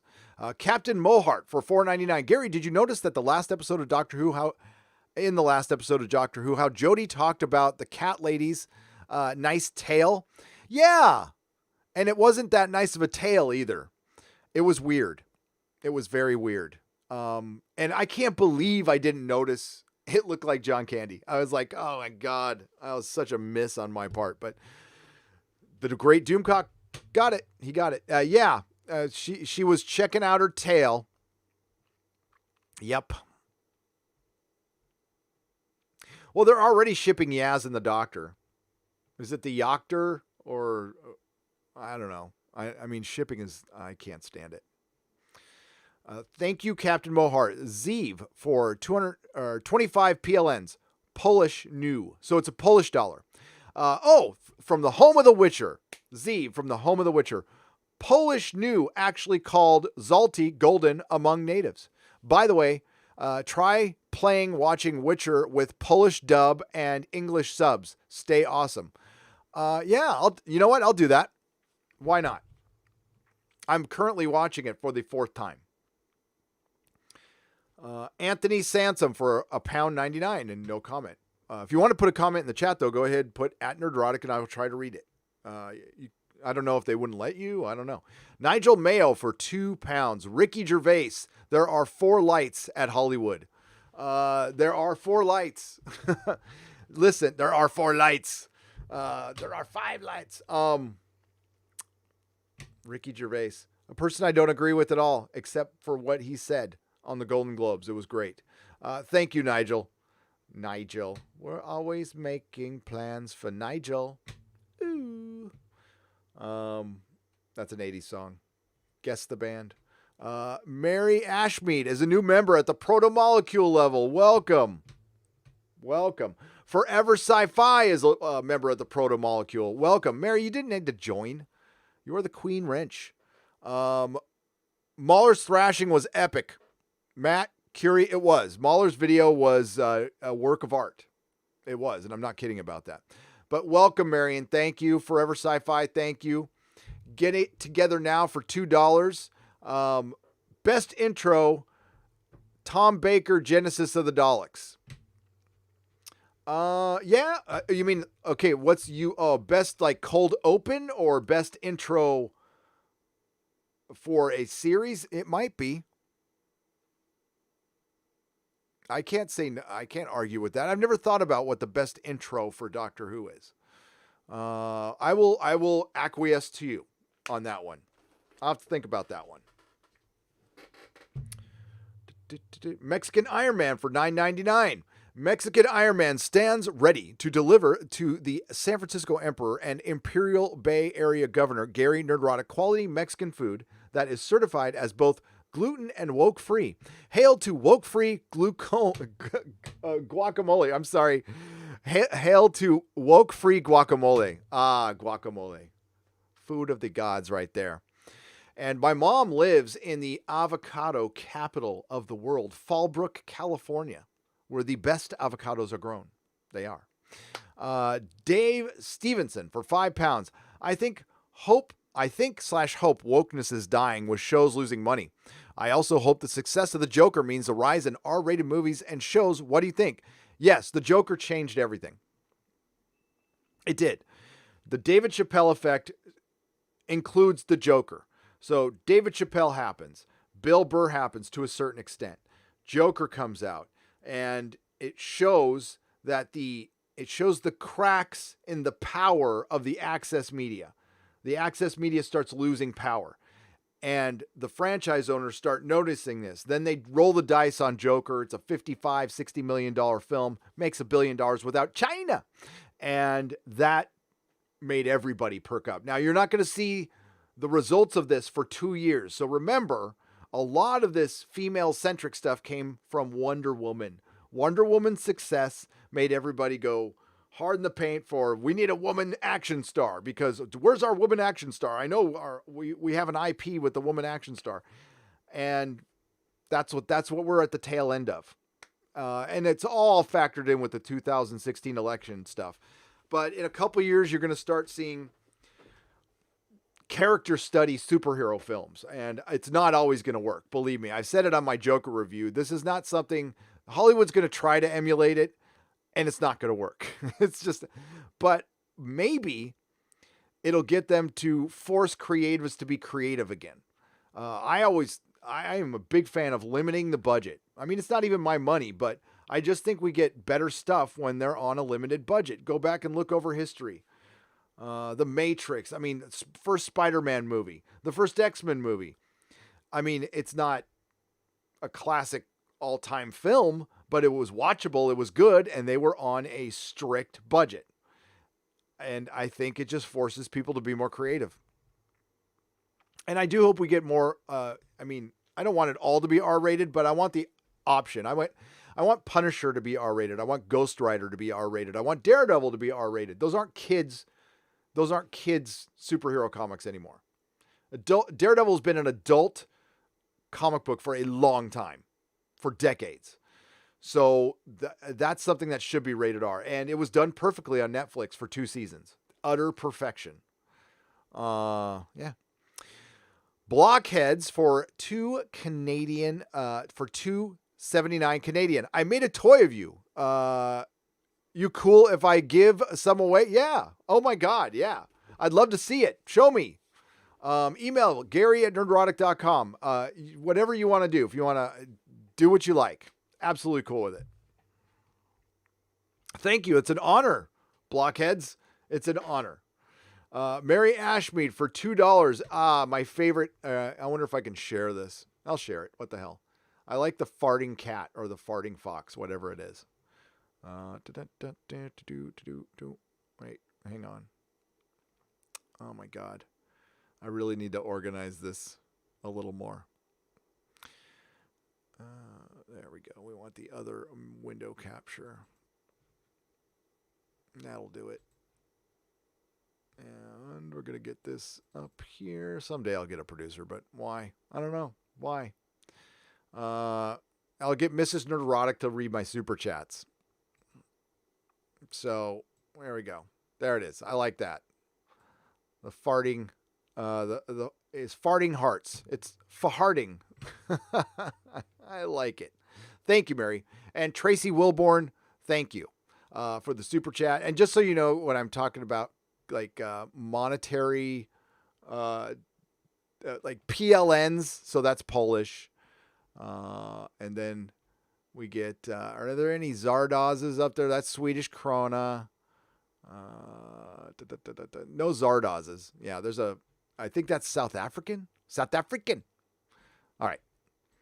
Let's get back down there. Oh my God. Thinking about San Diego Mexican food makes me want to leave sooner. I have to get 3 videos out and my car fixed and a haircut before I go. So that's Wednesday, Thursday for sure. I'll do some videos from the road, and I plan to meet Robert Meyer Burnett. And what the hell? I plan to see Tom Constantino as well, the producer from the Orville. I'm concerned about the Orville. I am very concerned. And I plan to see Ryan Cannell, and I plan to see my mom. So maybe I'll do, I don't know. If anybody wants to like hang out in LA, if you're in the LA area, I'll let you know when I'm going to be down there, and I'll be at a coffee shop, and I'll buy you coffee. Come on over. Matt Corey, again, for $2 says, "Hail Gary, Mahler's thrashing of episode 9 was epic." It was. That is something I need to try. I want to try to achieve. I have a goal. I'll never be as good as Mahler or better Mahler, but just trying to emulate it, it's a good thing. I get inspired by, and again, it's truly creative what he does. It's a new form of art, but it's a form of art. It really is. Copywriting this, Berto's, no way is taken. Some nobody, do it. Hey, if somebody would come to San Francisco and just steal the recipe from Juanita's and open up a taco shop and call it Artisan Burritos or something, it would kill here. It would do so well. There's a lot of good food up here, by the way. I mean, that's the way. If you avoid the poop on the streets, some of the little restaurants around here are great. They're great. So typical for 1,490 rubles. I'm from Russia, and I must admit that many fans from Doctor Who community left the show because of that joke about spies. It's sad that Doctor Who became a broadcast platform for political opinions. Love what you do. Keep it on. So did you hear that, BBC? One little off comment. By the way, they've taken shots at Russians in all 3 episodes. That's right. So they took a shot at Russians. In the beginning, they showed a spy running from Russian spies in Russia. They equated the spies to Russian spies, the glowy things that look suspiciously like the ghosts from Army of Ghosts and Doomsday. And of course, the first female, I believe it was the first female doctor played by Jodie Whittaker, used that analogy. And of course, the first female doctor played by Jodie Whittaker discovered when they were in a bunker that Orphan 55 was indeed, spoilers, was indeed Earth because it was wiped out due to an environmental catastrophe that led to World War III because of global warming. Yes, I would be pissed too. Russians are not our enemies. You guys aren't our enemies. No. Actually, nobody from any country is our enemy. That's flat out. The more, you know how dangerous it is. You know how they're gonna try to shut this down. Live streaming, they're trying. I mean, I can't broadcast into China right now. I'd love to. I'd love to be able to talk to, I know we get some people from Hong Kong once in a while, and that's awesome. I'd love to talk to everybody in every country. I have no enemies. CBS, maybe some corporate enemies, but we don't have any enemies. And they're going to try to shut this down. And the worst thing possible for mass control is us talking to each other. And it's like, oh, wait a minute. What? We mostly have stuff in common. That's not what the news told me. We're all different. You're privileged. I'm not even supposed to like you, or you're not supposed to like me because I'm privileged. But we both like Star Trek. That doesn't matter. And we'll ruin that too. Dr. Coffin Nails for $5. Quartermass in the now, am I saying it quarter? Tell me, somebody, please tell me. I'm just going to say Quartermass because that's how it's spelled. And The Pit, 1967, aka 5 Million Years to Earth, is a great movie. I highly recommend it. A remake today would be undoubtedly suck. I'll check it out. Because I want to say like Alan Quartermain. That's all. Picard shows up like Jake Skywalker at the end of episode 1.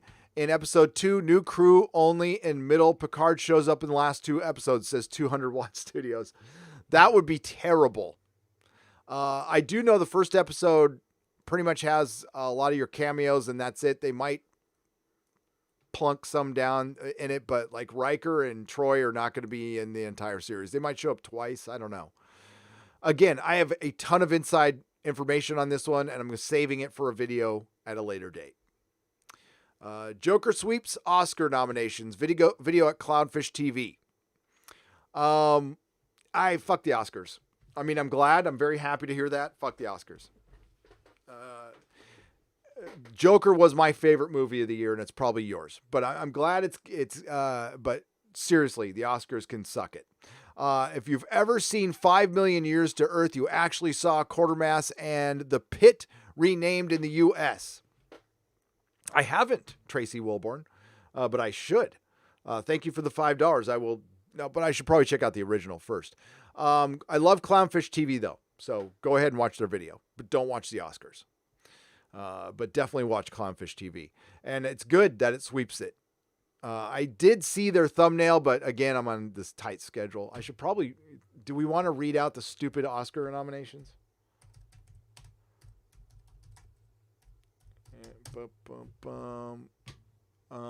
Oscar's so lame. It gets 11.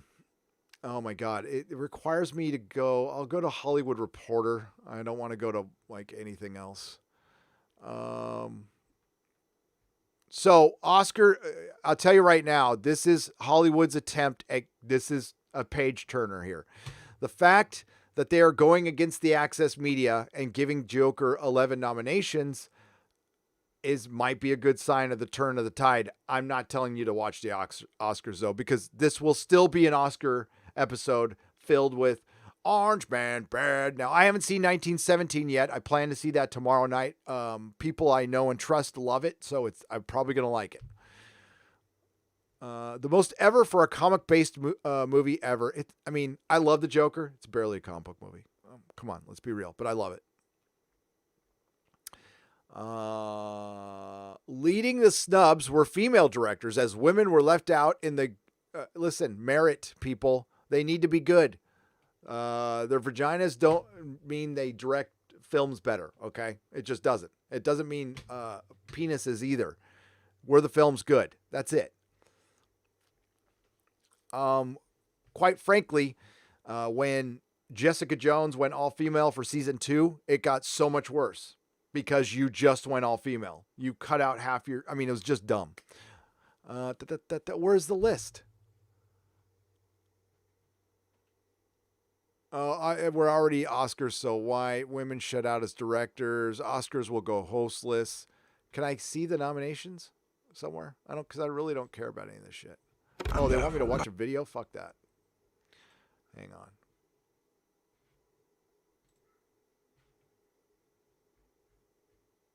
on. Okay. Here we go. Let's just share it. Sorry about that. Give me a mo, and we will be sharing it.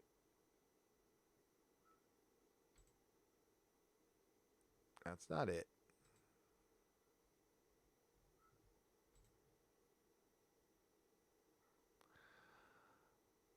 You're going to see me for a second. And then we're going to... All right. We're going to go over there. And here we go. Stupid nominations. First, okay. Best performance by an actor by a weak male is Antonio Banderas in Pain and Glory. Leonardo DiCaprio in Once Upon a Time in Hollywood. Adam Driver in The Rise of Skywalker. I'm sorry, Marriage Story. Joaquin Phoenix in The Joker. Jonathan Pryce in The Two Popes. Joaquin wins. Or Antonio Banderas. I'm just saying that because Hollywood's woke. Performance, I mean, I'm not saying it's a bad... I have not seen the movie, and nor do I ever plan to see the movie. I'm pretty simple when it comes to movies. I want spaceships. I want wizards. I want superheroes. I want epic historical battles. Drug deals gone bad. But the last thing on this planet I ever want to see is people sitting around tables and moping, or a character study of an alcoholic father abusing his kids. I mean, like, I don't need that shit. If I want real drama, I'll just remember something from my life. I want escapism. I want to see something I wouldn't see in normal life, or normal life, in real life, in IRL. I want to see something I can't see. That's why I like, fantasy. I like world building. That's why I like that stuff. Performance by an actor in a supporting role in nominees. Tom Hanks in A Beautiful Day in the Neighborhood. You know that movie that was supposed to be about Mr. Rogers, and he's a supporting role? Anthony Hopkins in The Two Popes. Al Pacino in The Irishman. Whoa, a Netflix movie. Joe Pesci in The Irishman. Brad Pitt in Once Upon a Time in Hollywood. Wow. Performance by an actress in a leading role nominees. Cynthia Erivo in Harriet. Scarlett Johansson in A Marriage Story. Little Women, Bombshell, and Judy. I haven't seen any of these movies. I need to see Once Upon a Time in Hollywood, and I started The Irishman, and it didn't grab me. Sorry. Best Performing Actress in a Supporting Role nominee. Kathy Bates in Richard Jewell. Laura Dern in A Marriage Story. Scarlett Johansson, Jojo Rabbit. Florence Pugh in Little Women. Margot Robbie in Bombshell. I don't care. Animated feature. Is there anything worth talking about? Not really. No. Achievement in cinematography. 1917 will probably win. Joker was pretty good. Jojo. I mean, there's like nothing out. Oh my God. It's all... I don't care about that. Best documentary. Don't care. Editing. Ford versus Ferrari. For one, wait a minute. Whoa. How is Christian Bale not nominated? He killed it in Ford versus Ferrari. That's he was robbed. Little robbed there. I'm going to say it. And Don't care. Achievement in music for motion picture. Okay, Joker. Hildur Alexander Desplat, who he did Harry Potter music in the past, Little Women. Marriage Story, Randy Newman, Thomas Newman for 1970, and John Williams. I hate to say this. Just give it to John Williams. He deserves every Oscar every time he's there. Give it to John Williams, as much as that whole movie sickens me. Original songs, don't care. Best motion picture of the year nominees: Ford versus Ferrari. I agree with that. I love that movie. If you have not seen it, go watch it. It's excellent. The Irishman, Jojo Rabbit, Joker, Little Women, Marriage Story, 1917, Once Upon a Time in Hollywood, Parasite. I've heard very good things about Parasite. Yeah. Looking for director. Did I pass up director already? Screenplay, The Two Popes, Little Women, Joker, Jojo Rabbit, Irishman. It is really the same. Oh, Knives Out, original screenplay, Rian Johnson. Oh, he'll win. Okay, so I missed director. Sorry about that. I'll go up and get director.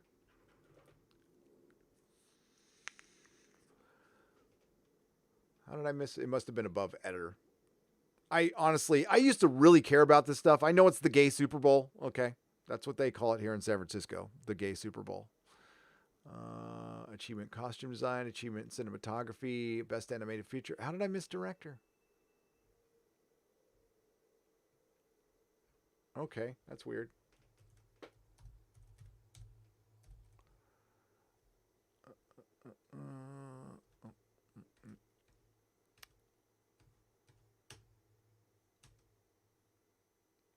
Huh. Are they still announcing him or something?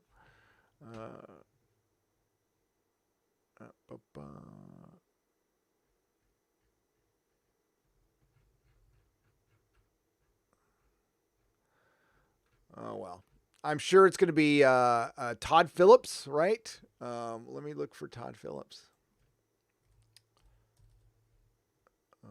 There we go. Achievement in directing nominees.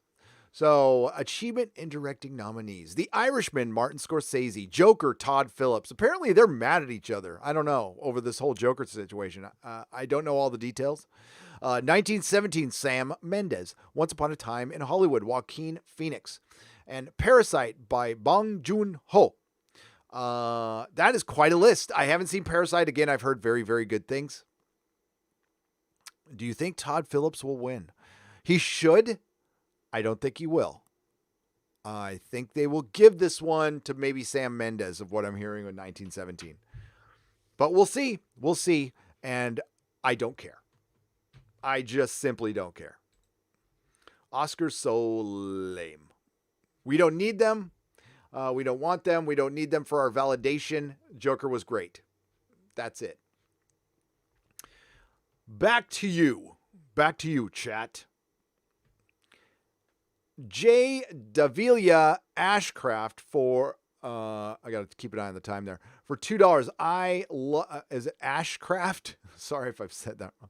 I'd love to have you on my radio program. Jay, did you send an email? If you've already sent an email, I did respond to somebody who was, send me an email. All interview requests can be sent to Gary@nerdrotic.com. I would love to jump on. Best days for me are Tuesdays and Thursdays, or the weekends if we can record something. I don't know if it's live. Let me know. Peter DeRosa for $4.99. XTC, you got it. There you go. We're only making plans for Nigel. I didn't even have to look it up. Making Plans for Nigel is so 80s and one of my favorite songs. You're the man, Gary. I love that song. And I love XTC, who didn't like the tour very much. Thacio for $1.99. Have you ever seen Anomaly Inc. Rants? You should. Yes, I have. Somebody pointed me to that. Yeah, very good. Very good. Yes. Thank you. Matt Adams for £5. The Catwoman on Doctor Who looked like grotesque, looked more grotesque than the creatures. It did. And that had to be an homage to Spaceballs. Brendan Doyle, and it was the worst costume I've ever seen. Brendan Doyle for $9.99, and I'm counting classic Doctor Who. Brendan Doyle for $9.99. David Tennant's Doctor had the perfect mix of authority and eccentricity, and episodes like Midnight were great without needing to throw a bunch of money at them. Just good acting on one tiny set, and they can't do that with this show, and you are right. Midnight is a fantastic episode. Jordan Vinsky for £2. Star Trek died the day Discovery came out. Yeah, I think it died the day Fuller left. He might have been able to make good Discovery. I could be wrong on that one though. Dusix for $5. Hey Gary, I didn't know you were a San Diego native. Much love from North County, brother. Fallbrook Avos are amazing. Yes. Dusix, I was born and raised in San Diego, in North County. I grew up in a town called Carlsbad, and it's right on the border of Encinitas. So I spent more time in Encinitas, and I went to school in Encinitas. I lived in a little suburb called La Costa. I grew up on the south side of the golf course. Yes, I did. About 6 miles away from the beach. That's where I grew up. Went to San Diego High School and got kicked out of there. Went to 2 continuation schools after that, one of them being Sunset. The other one doesn't exist anymore. Got kicked out of both of those. Went to Oak Crest Junior High. I went to Flora Vista Elementary for the first part.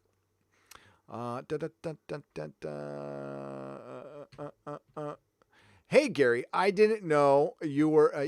did you just say hard in the paint? LOL, I did. Some nobody for £2. Hard. Oh, man, it jumped on me. I'm here for your amusement. That's what I'm here for. Some nobody. Trek 95 is a new member at the proto-molecule level. Welcome.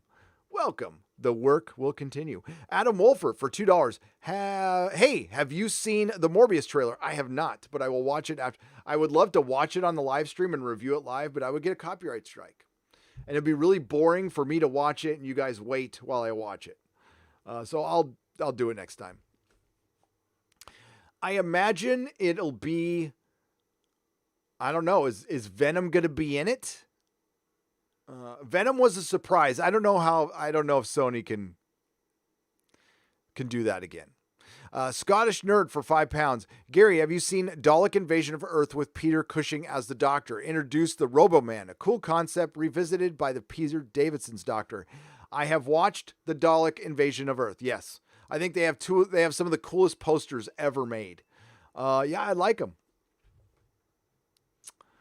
Neil Walker for $1.99. What's your favorite bit of merch in your nerd cave? Christopher Reeve Hot Toys. And my Marlon Brando Jor-El Hot Toys, which are, hang on. But then like all my, here, hang on. I got to show you guys this. I just opened this. This is badass. This is almost my favorite. But if you look behind me, there's Superman and there's Brando. But this is sick. This is absolutely sick. The Mouth of Sauron. Osmus is dope. Those are cool. And my Nazgul is pretty cool as well. On his steed. Hang on. And this is the Nazgul. These things are so, I mean, they're brilliant. They're art. And I love them. And I don't want to, there we go. I don't want to drop it. But there's no more room for stuff. So I just switch it around. I'm not adding anything. But no, my Superman, Christopher Reeve, and my Jor-El are my favorite things. They are, Superman, the movie is, I love that movie so much. Donner was a genius. He captured it perfectly. It's the perfect Superman film. You can never make another like that, in that spirit. I remember as a kid, Superman was as popular as Star Wars when it came out, and the producers just fucked it up. They did. Everybody and their mother was wearing a Superman shirt in 1979, 1980. Neil Walker, thank you very much. Captain Spire for $2. Is that box of coffee still giving joy? Need more? Dude, that box of coffee is still giving joy, Captain Spire. Thank you very much. That was a massive box of coffee, my friend. Incredible. So thank you. It's still giving us lots of joy and energy. And there was a letter attached that we will get to on Wednesday. Oberon for 20 Danish krona. Did you read the comic book Picard for the series? No. I refuse to. I absolutely refuse to. F that. I'm going to review it based on the television show provided. I'm not going to pay them any money. I read the Countdown comic book for 2009 Star Trek that they've already contradicted, that they said was canon, so they can't even keep track of their own canon. But I'm sure, yeah, I see your emoji there. I'm sure it's as bad as the frackin' short trek was. Matt G for $2.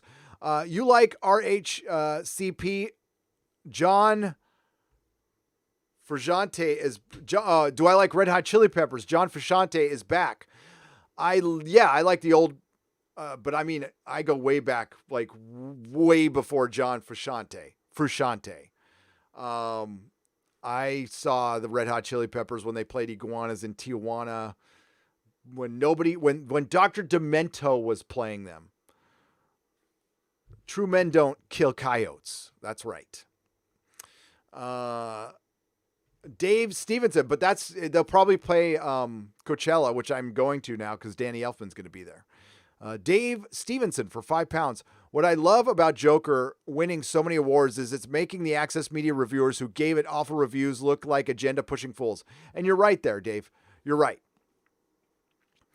God, if I had time, if I make a quick video about that. That's a good point. That's a very good point. I think it is part of the Dave Chappelle effect now that I'm working it out in my, caffeine-starved head. Hang on. Since the Oscars never noticed genre films, we should start our own awards for them. Prove that the Oscars are truly meaningless. We should take care of our own. That is my plan, Cardinal Sin. So I have delayed my Uranus Awards to coincide with the Oscars. So that's my plan.